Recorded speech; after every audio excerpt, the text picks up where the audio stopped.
we will emerge from this crisis stronger and better people with great belief in God and in Lebanon. Within the framework of our national and transversal networks, in my capacity as the president, honorary president for the Phoenicians Route and director of the foundation, on behalf of the LAU, Louis Cardahi Foundation, and the Cardahi family, I consider our role more of a mission than a project through the international dialogue of the cultural roots of the Council of Europe, the Phoenicians Route. We are happy to share with you our new cultural event today. Remind ourselves on Friday, 10th of July, 2020,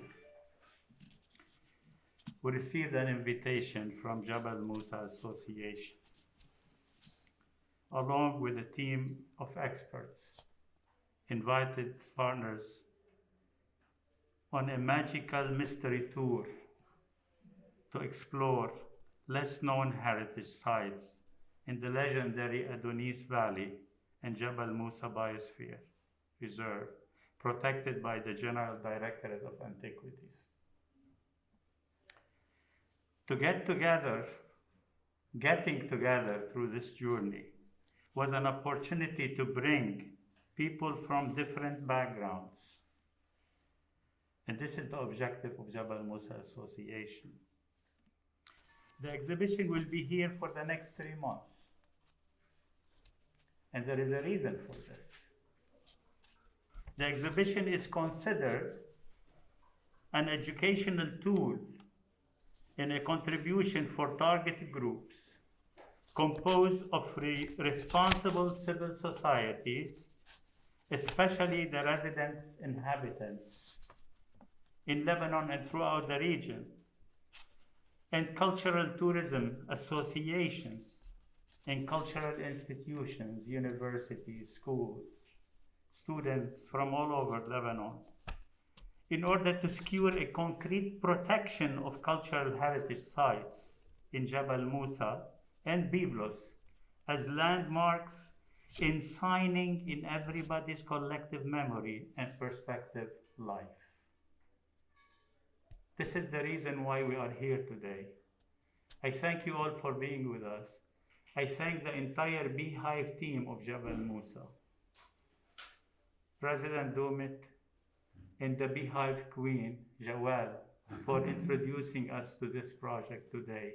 I thank you very much, and I leave the floor to my colleague. Yes, what we will discuss today is within the exhibit of we're going to discuss how wild, we're going to ask the question of how wild is the forest in the mountain of Jabal Moussa. Before I do that, Prof, I have to tell you something. The trust that you put in us over the last 2 years, what you just said about, who is Jabal Moussa compared to Byblos, you gave us so much importance. And not just the Adonis Valley, which has Yenuh and Af'a and the bas-relief on one side and the other. Not just that. Today you are receiving us as mountain people. That's what we are today. We are the mountain people coming to the city-state of mighty Byblos of thousands of years ago. And we feel very honored and we're thankful. So, I'll ask the question, how wild is this forest really? If you believe Ernest Renan, who wrote in, I think I'm gonna, if you want to, I'll take this off a bit, and what I'll do is stay far away from me if you want. It's okay, we all have. Okay, good. My friend Ernest Renan, which I read so much, and he discusses so much Byblos and Jabal Moussa, at least 15 mentions, which is pretty amazing. He says this, les sommets inaccessibles du Jabal Moussa, le point le plus sauvage du Liban. So the wildest place in Lebanon. I was telling you that I walked this mountain in 2007 with a great expert called Nabil Assaf. He is a forest engineer, and he had spent 2 years with the Office National des Forêts de France in 3 pilot sites, one of which is Jabal Moussa. And he showed us some unbelievable stuff like this. which is a Quercus cerris of a humongous proportion. But that's not the only thing he showed us. Next slide, please. He showed us this. So let me ask you, you see this here? How many trees are there here? Anybody want to take a try? You see, the thing is about this, you feel there's 1,000 trees, right? Go to the next slide. Look at the bottom of this thing, okay? How many trunks here? One trunk, lots of trees, and one humongous trunk. Why? Why, Prof? This is something called coppicing. It's a technique used worldwide. It's used in England. It's used. You can Google coppicing. What's coppicing? It's cutting a tree at the ground level, and what comes out is these little saplings. And what do we need these saplings for? That's what we need them for. Energy. Okay, this is the provision of clean energy thousands of years ago. Where does it come from? Wood is not clean energy. It's full of water. It burns bad. No good. This provides clean energy. It's called a mashhara. It's something our worldwide, and in any case in our great-grandfathers, and perfected. How did they perfect it? You see this here? That is the key, the maftih of the mashhara. If you open it, you have a lot of air going through, and you're going to get a lot of combustion. If you shut it down, you will have no combustion. So the whole principle of this technology, which is a very fine, acute, and balanced technology, is to have controlled combustion. So you wind up with something light, without the water, and it's pure energy. The next slide, please. And more than that, you find these little houses here, which is the house of the Mashharji. This is the Baydar al-Mashhara. So here you will find even now still charcoal here, and the guy sitting here. He sits here for 3 days until he has his coal. Okay? Up, opening, closing, everything until it's perfect. Pure energy. What are we using this energy for? I'm talking about 3 places in Jabal Moussa. Okay? What's this? This is slag, iron slag. Okay? So in this, which we believe is a kiln, an old-fashioned iron kiln, we put iron ore together with the coal, the charcoal we just saw. This is how we use it. And we melt the iron, which we can use, and this is what's left with the little bubbles here. Energy producing industry, okay? This incredibly photogrammetrically beautiful lime kiln, okay? Very well worked out on the Swedish, by the Swedish guys that we discussed. This lime kiln show you an opening down here where you can put coal and wood. Here you're gonna put the lime, stone, and what you will be manufacturing is lime at over 1,000 degrees. Sometimes you find the mashhara where you make the coal near the lime kiln where you're gonna put inside here the coal and make the lime industry. And even more here, just for your attention, look at this. This is the basis probably of a watchtower from Roman time. Probably the Ottomans who did this lime kiln used the Roman stones to make lime. Okay. So, this is a pitoy that the young lady Metoda mentioned before. This is probably an instrument with which we thicken or separate or filter the lime. Okay? So, I discussed with you now how to harness energy in the way of coal from the forest. My last slide is to show you how they harnessed another kind of energy that you find in the mountains. This is the water coming from the mountains, from the melt. Here is a canal coming from way up, highly engraved inside the mountain, beautiful canal. The water rushes down. This is one of the best preserved water mills in Lebanon, from Kehmes village of Eli here. It rushes down here, and it turns one wheel, the other one is stopped, and then you're grinding, okay? So now, go ahead. Look at this, we just saw this, right? Before I ask the question again, look at these 2 peaks. On this peak here, you know what there is? Arrowheads from the Neolithic period. And they are done with stone that cannot be from here, because this is the limestone that breaks very easily. The arrowheads at top of this mountain come from somewhere else, and probably they were hunting what here? Passing birds, like the current hunters. Right here. Unlike. And here we have a rock-cut stairs going up to the very, very top of the mountain, over 600 meters, with an urn that's carved inside the rock, and it's probably a place where they used to worship. And I ask again the question, how wild is this forest? When you walk around and you see tall trees, a few, and cut trees, so many, and that you get this eerie feeling. I mean, people have been here before, you know? So I think that Joel will continue asking the question and giving some answers. Thank you very much. Thank you, Pierre. I'm just gonna give some hints, but then in our tour we're gonna discover more about the traces of men in Jabal Moussa.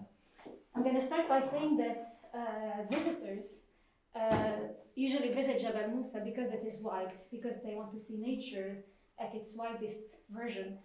And so they consider Jabal Moussa as a shelter, as a famous shelter for the famous animal, the Topsoon, the rock hyrax.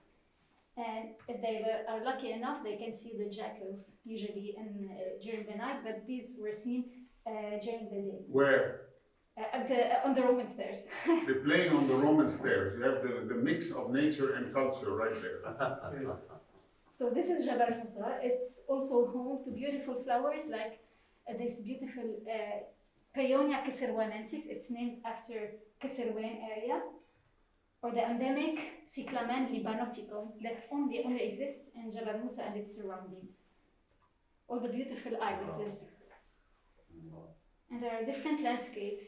These are the karstic summits of Jabal Moussa, but also the beautiful Valley of Adonis. So when people visit, this is what they want to see first. But then we find out with the eyes of archaeologists, of course. And here we have with us Dr. Claude Doumet Sarhar, who is the godmother of archaeology in Jabal Moussa, our scientific advisor. We thank you for being here, Doctor. All this started with you. But here we have three archaeologists, Dr. Stephen McPhillips, who specialized in landscape archaeology, Dr. Jenny Bradbury and Dr. Bettina Gans. Dr. Jenny Bradbury did all these maps, and Dr. Bettina Gans also supported with the landscape archaeology. So this was the team of the first three archaeologists who did landscape archaeology in Jabal Moussa. And in their first season, during the first 3 weeks of surveying, they mapped hundreds of archaeological sites. And we were surprised. What are these sites? Because we know the Roman stairs, we know Ornat el-Der, Ornat Lemzar maybe a bit, but what are all these sites? And so apparently, man has left its traces in Jabal Moussa much more than we knew. And so our visit, during our visit of the exhibit will show us different themes of occupying or using the mountain. So we'll see how man has lived in the mountain, and this is a village at the summits of Jabal Moussa, and it has been abandoned just like 60 years ago. And this is another proof of how man has exploited the mountain. Pierre showed before a lime kiln, and this is a different one, and it's not very far from the first one that Pierre showed. So Jabal Moussa has been exploited extensively, but not in the new way of extensive. And of course, man has lived from the bountiful mountain. When you see this landscape, we don't really realize that this is actually an abandoned terrace. It's a terrace here. And you see this landscape everywhere in the mountain. Everywhere we go, we see that the mountain has been planted by our ancestors in all the difficult places. And man has also used the power of the mountain, of course, to survive in these very difficult conditions.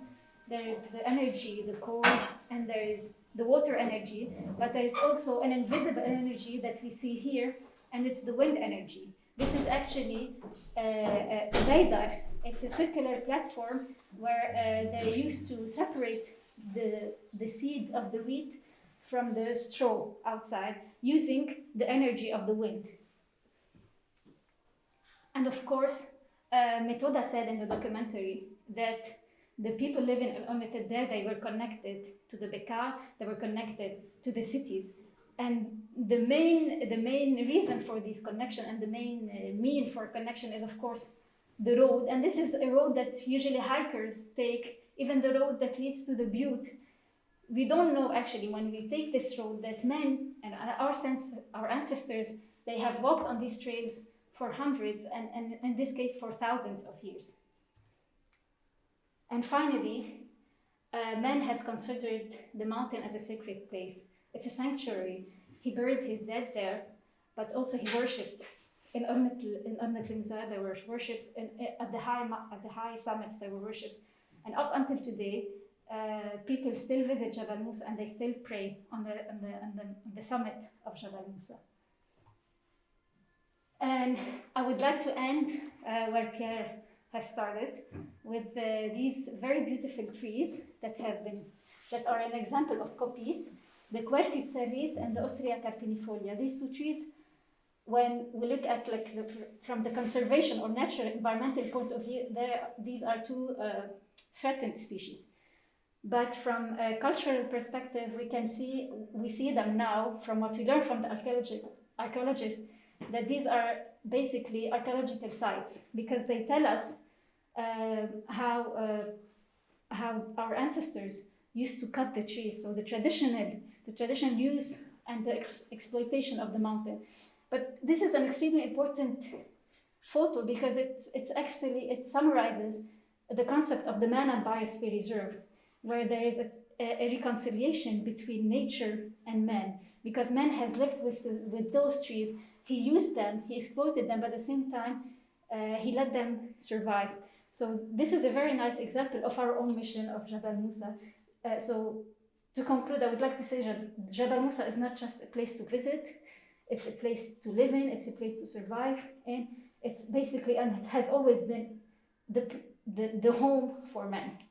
And so I invite you now to follow me on the exhibit that was actually written by Dr. Stephen McPhillips.